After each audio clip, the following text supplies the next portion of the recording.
بسم الله الرحمن الرحيم. اتكلمنا قبل كده على الأشجار المتساقطة. الأشجار المتساقطة دي شجرة تفاح من النباتات المتساقطة.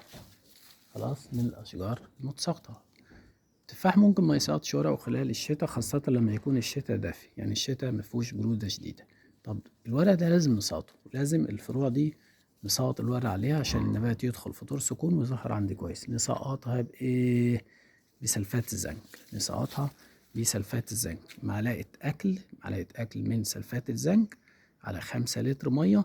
ترش الشجرة الجميلة دي، ويفضل تحط عليها زيت نباتي وتحط عليها مادة ناشرة، لأن المادة الناشرة ليها دور مهم جدا جدا، ان هي بتخفض البي اتش بتاع الميه اللي انت بتشربها دي قلويه. الميه اللي انت بتشربها وبترشها على الزرع ميه بطبيعتها قلويه. الورقه دي ما بتمتصش الوسط القلوي، ما بتمتصش الوسط القلوي، بتمتص الوسط المتعادل والمائل للحمضيه. فالميه لما بتحطها على سطح الورقه بدون المادة الناشرة واللازقة اللي بيبقى مضاف إليها معالج، حاجة اسمها البي اتش، المية بتضاف، يعني مادة بتضاف ليها، مادة كيميكال بتضاف بتعالج البي اتش بتاع المية.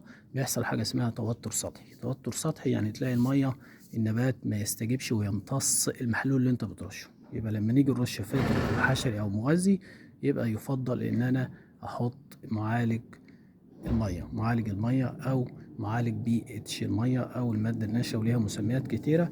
وبرضو نخلي بالنا من الغش التجاري في الجزئية دي للأسف، لأنه انتشر جدا جدا جدا.